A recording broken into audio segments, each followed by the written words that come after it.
Hi, and welcome to Kelly's Art Throb. I'm Kelly, and today I'm going to put down a relaxed vibe where I paint a couple of paintings and I use some Posca markers and some ink.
So far the colors I've used are phthalo blue, transparent pyrrole orange, pyrrole red, and quinacridone rose.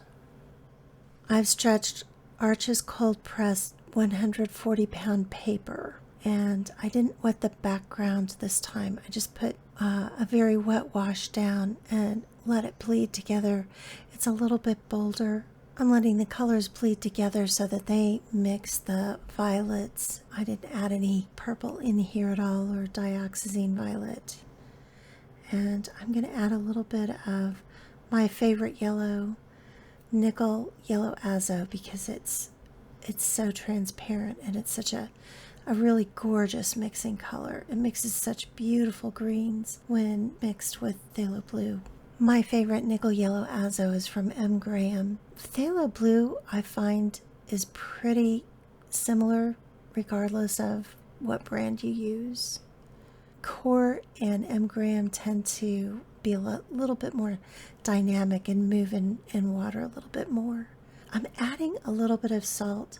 This is sort of a new technique. I haven't used it a lot in the past, and I'm still learning exactly how much and where to put it and when to put it to get the desired effects. It's amazing to me how much the ambient humidity affects watercolor. If it's humid in your environment, the water takes a lot longer to evaporate, and if it's arid, it can dry very, very quickly. And of course that all affects how your painting turns out. There's a lot to gauge with watercolor. I think it's kind of like that game Go, really easy to learn, a little bit harder to master. There's always something new to learn with watercolor. I think that's why it's an enigma. I never get tired of learning new things with watercolor. This is a medium that has kept me enthralled for the last 4 years, and I'm still learning. One of the things I really love about watercolor is having the looseness and then combining it with more geometric elements.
I'm using white watercolor here. It's titanium white, and I've already put down a couple of layers.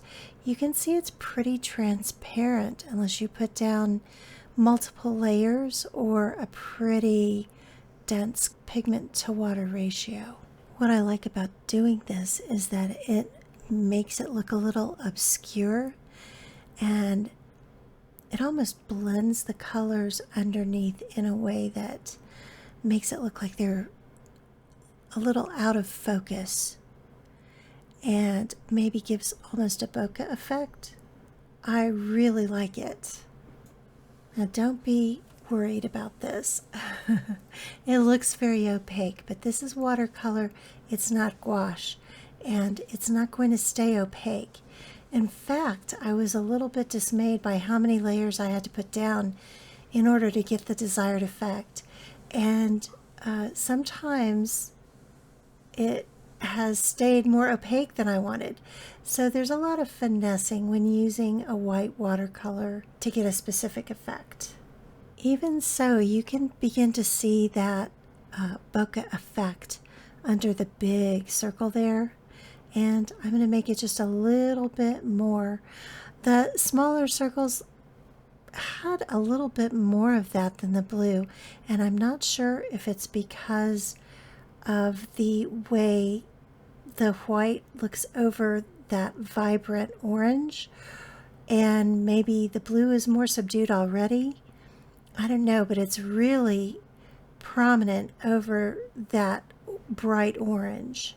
Using white watercolor this way is also kind of a new thing that I've started doing and really experimenting with, and it's something I'm very much gonna use in the future.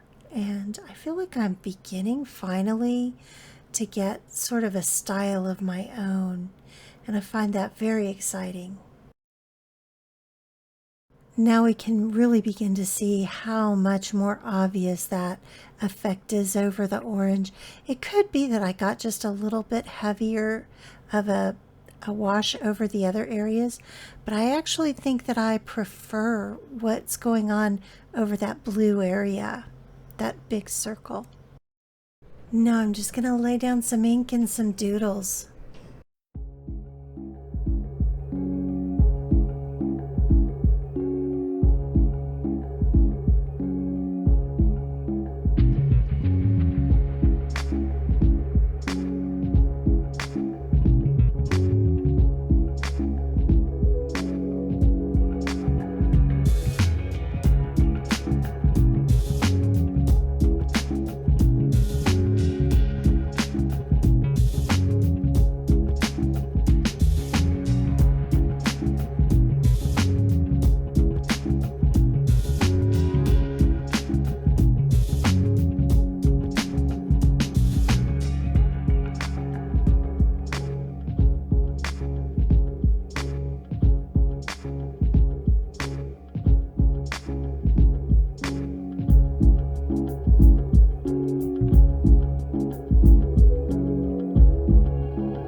I bought these Chromatech watercolor pens about a year ago, a little over a year ago, and I have played with them a little bit. I want so much to like them. And I haven't been able to find anybody else who does watercolor who uses them. And that makes me think of one of two things. Either this is an art supply nobody else is very excited about trying, or they've tried it and they don't like it. But it gets good reviews on Amazon. I don't know. I'm struggling to find a use for them, and they seem like they would be really a cool thing to use, because who doesn't like a brush pen? Apparently a lot of people do. And I don't know, you can blend them with water with a brush. I just find the colors a little bit, maybe a little bit too vivid, and I'm not sure how. Yeah, I know, too vivid for me, but they do seem a little bit, I don't know, a little bit too much. You tell me what you think about these. And speaking of brush pens, I sure am getting a lot of use out of this Pentel Brush Pen. I made some little beans on top of the marks that the salt made, and I outlined those in black, and then I'm stringing them together, and they look like some kind of organic seed pod string, and I love that. I think that's a motif I'm going to be working with a lot in the future. I've also really enjoyed making these undulating lines with this pen. It's really good for the thick, thin, and I really enjoy the way these lines look and how they feel to make. It's pretty magical. All right, I'm going to take the tape off. Now, I know this is not going to be a finished piece of art on its own. I'm going to be cutting it up. But that's okay. And I've been stretching my paper the old-fashioned way. And no shade against anybody who doesn't do that. Most artists don't anymore. But I've just found that I like it better for me. And if you ever want to try that, but you're worried about all those staples and getting them out, I've started just pulling the paper off the board. It comes off in one sheet, and then I just take my scissors and cut off the border that has the staples. It saves a lot of time, and then you can just throw those strips away. I know what part of this I want to keep, and I want to keep those circles for sure. Those turned out so cool. I can see those being an element on a card, or part of another piece of art in some form of collage, which is something I haven't done a lot of and I want to experiment with. So whenever I have art like this that I know really isn't good on its own, I'm going to be cutting it up. And I'm just using my fabric scissors. And I can remember when I was in school and I did my practicum, and one of the ladies I worked with says, if I catch you using my fabric scissors on paper, I'm going to have your hide. And because paper dulls scissors. But you know what? This is 100% cotton paper. So doesn't that kind of make it fabric? Anyway, I love how the different areas, how that orange looks with that blue. And you see how painting over with that transparent white watercolor, do you see how that it blended the colors underneath? It gave them a really mellow look. So they'd be great to print on or put other little things on them. And the rest of this looks like it could be really fun too. I'm going to cut it up and keep it.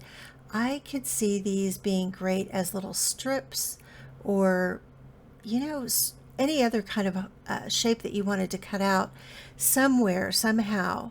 This is going to be great on some other piece of art, and it's going to look beautiful. And here we come to the second painting, which I had already started off camera, And I didn't record it because I wasn't expecting anything. I had a couple of false starts, and I decided I just wasn't going to record and give myself a little permission to play a little bit.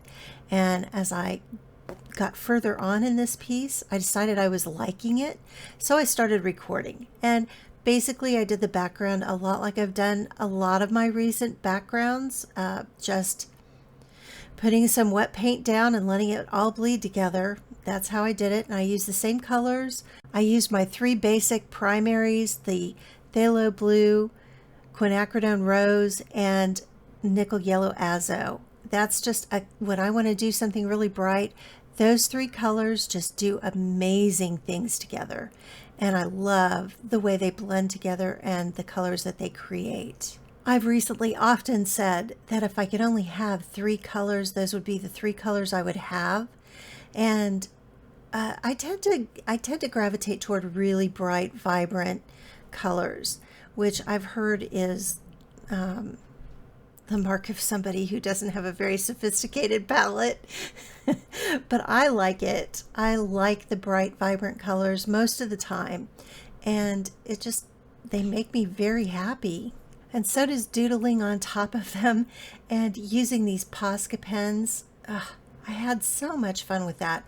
And I'm really loving the way Posca markers go over these bright colors.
okay. We've done quite a bit. So let's see what we have now.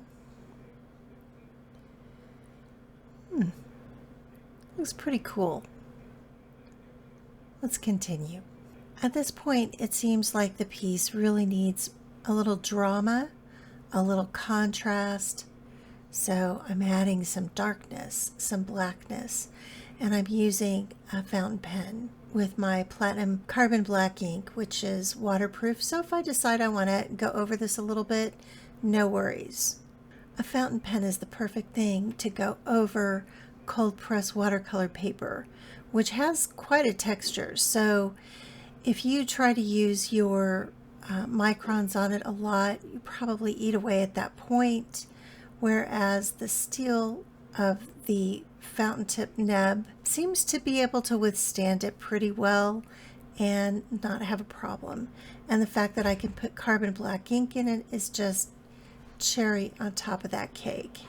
Wherever I had put some of the Posca pen down, it kind of took away from the outline, so I went over that a little bit too. And then some areas where I thought needed some more color, I just kept filling in with the Posca marker. Whatever I thought it needed, that's what I added. We're very much toward the end of this, and we're almost done, and just putting some finishing touches. So I'm going to put a mat around this and kind of assess how it looks and if anything more feels like it needs to be added. I do think that this big yellow open space needs something in it. So I'm going to put some overlapping circles and some beads around it and just doodle all kinds of cool stuff in there and see what happens. I seem to get a lot of inspiration from old jewelry pieces, and I feel like sometimes I like to put what to me look like strings of beads, pearls, gemstones in my work, and having circles that overlap and then have some kind of a bead that binds them together at that point. That's a new motif that I'm having a lot of fun with right now. There are a couple places I like to go for inspiration for motifs and textures. One of them is the garden center, especially in the springtime when they start pulling out all the stuff that they're gonna try and sell really early on. But I like to go there and see what kind of cool, colorful things that they're gonna have for the garden. And another place that I love to go is an antique mall or a flea market. They have depression glass, they have all kinds of beads, all kinds of old vintage jewelry, fabrics, quilts, all different frames. Frames are a great place to look for textured motifs for borders. And boy, I just recently went to an antique mall and I had so much fun there. I took my camera and I took a bunch of pictures, and my goal for this winter is to create a reference of all these things. I don't know whether I'll do it. I have all kinds of ideas that I don't follow through on, but this is something I really want to do. Maybe I'll make a project out of it and bring you guys along for the ride. Tell me if that's something you think would be interesting. Leave a comment.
Well, we're done, and we did 2 paintings. We cut one up, and this one is a standalone. Someone on Instagram said that it looked Dr. Seussian to them, and I kind of think it looks like a cheerful Tim Burton's. Tell me what you guys think. Anyway, I had a great time with you guys today. Thank you so much for joining me. Thank you for all your likes, subscribes, and especially your comments. And I'll see you guys in the next video. Smooches. Bye.